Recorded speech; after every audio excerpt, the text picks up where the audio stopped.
Hola, ¿qué tal a todas y a todos? Bienvenidos a esta primera entrega del segmento Déjame preguntarte algo.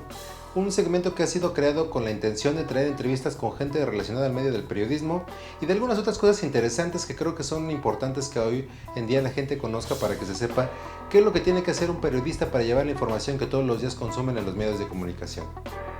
Estas entrevistas también tienen la intención de llevar información a todos esos jóvenes periodistas que se están formando en las escuelas y que también se están formando pues ya en los medios de comunicación y que muchas veces pues no tienen toda la ayuda que deberían de tener de sus compañeros para poder entender qué es lo que se hace y qué es lo que no se hace para ser un buen periodista. Voy a empezar este ciclo de entrevistas con una que le hice a Leopoldo Maldonado, el recién nombrado director de la Oficina de México y Centroamérica de la organización Artículo 19. Esta entrevista sirve para entender un poco más cuál es la labor que tiene Leopoldo para poder hacerse cargo de esta oficina, que muchas veces tiene tantos problemas al tener que atender a periodistas que están siendo perseguidos por la delincuencia organizada y bueno, también muchas veces por gente del gobierno. La primera pregunta que le hice fue cómo recibe la oficina y qué es lo que se le viene encima ahora que está al frente de esta organización. Señalábamos en nuestro último informe sobre la situación de la libertad de expresión en México durante el primer año del gobierno de Andrés Manuel López Obrador. Dividíamos nuestros hallazgos en lo bueno, lo malo y lo feo, ¿no? Lo bueno tiene que ver con un gobierno que estigmatiza, por decirlo de alguna manera, la corrupción, la impunidad, la violencia. El problema, lo malo, es que no están operando esos cambios que en el discurso están siendo señaladas los grandes lastres que arrastra el país. Hay mucho de hay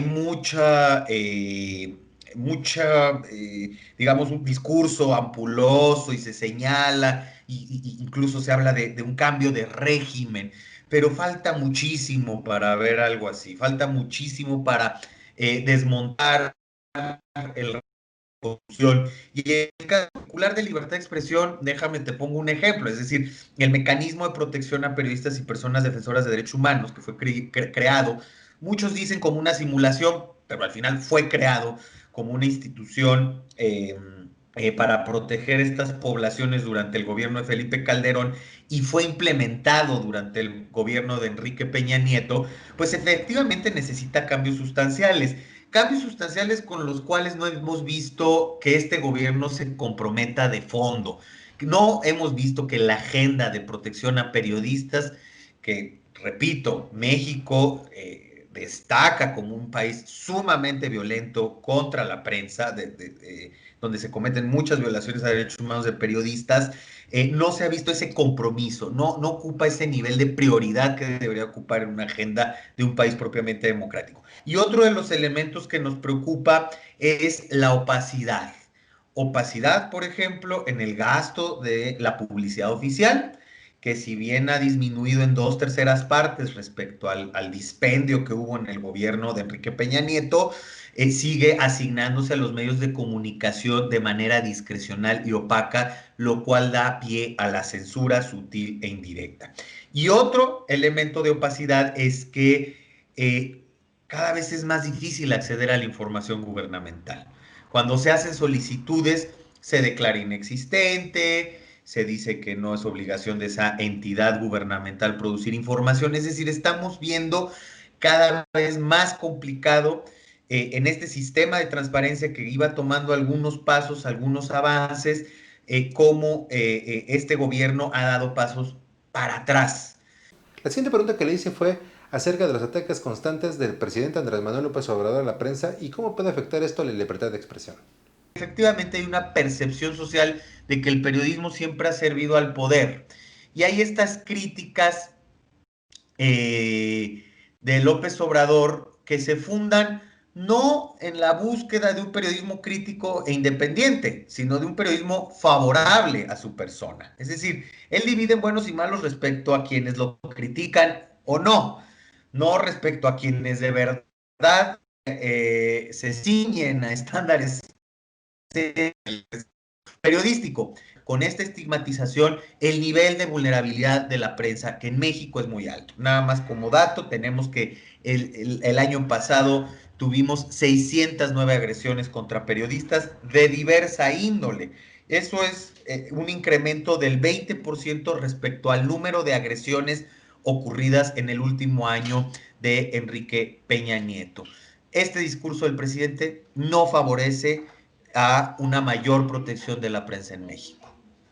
Y hoy por hoy, gobiernos que confrontan, que estigmatizan, que hacen señalamientos contra la prensa, gobiernos de diferente cuño y que están generando, en el caso mexicano, en el caso guatemalteco, en el caso hondureño, un ambiente propicio para la violencia contra la prensa, la violencia más brutal, que en el caso de nuestros países alcanza el nivel de asesinatos, desapariciones e incluso privaciones de la libertad y tortura. Pero claro que como siempre lo más extremo será la privación de la vida y México desafortunadamente sigue encabezando la lista de países con más periodistas asesinados en el hemisferio y a nivel mundial se equipara a países que están en guerra como Siria y Afganistán.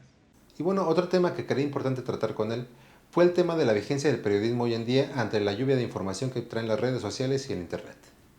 En particular en México, donde si bien hay una percepción no muy positiva del periodismo, sí se atesora el buen periodismo. O sea, lo hemos visto, por ejemplo, con los despidos injustificados, arbitrarios, completamente ligados a intereses políticos, como el de Carmen Aristegui en 2015 de MBS, que la gente se volcaba a las calles, cómo la gente valora cobertura sobre las redes de trata de personas, que realizó Lidia Cacho y que le valió incluso la represión por parte de Puebla, ¿no? Del Estado poblano, a petición de empresarios involucrados en estas redes de pederastia, Anabel Hernández, digamos, estoy dando los nombres, pero también quienes en lo local están haciendo este trabajo, quienes enfrentan todavía mayores peligros porque no tienen esta gran visibilidad, ¿no? Y que muchos de ellos o ellas son asesinados.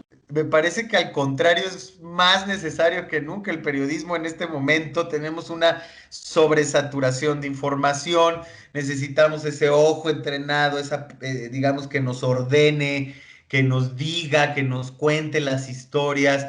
No, yo creo que más que nunca el periodismo es necesario.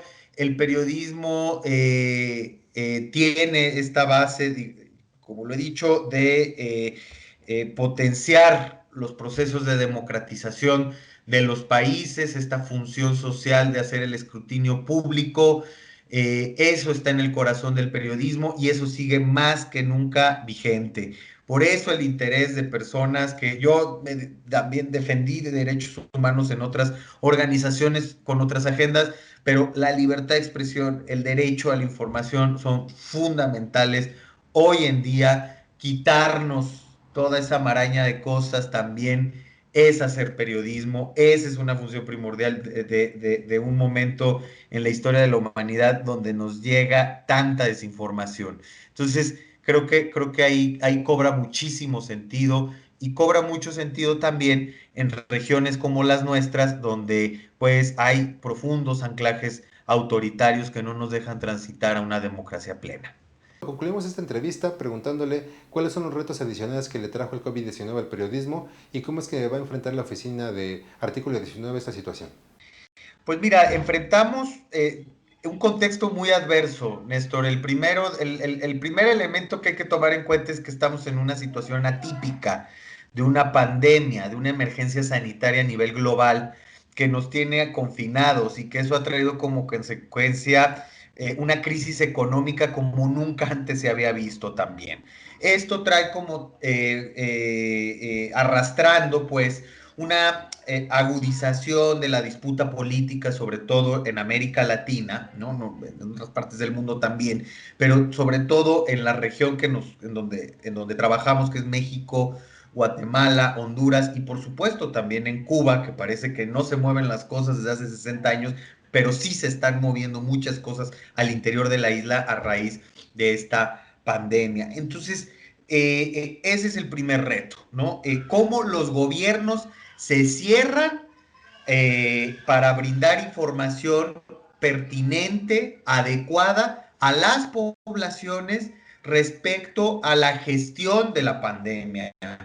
también cómo esto ha recrudecido los patrones de exclusión. Y bueno, pues muchas gracias por acompañarme en esta primera entrega del segmento Déjame preguntarte algo. Cada semana les voy a estar trayendo nuevas entrevistas con gente interesante que nos va a estar dando luz acerca de cómo hacer un mejor periodismo. Y pues bueno, hasta la próxima.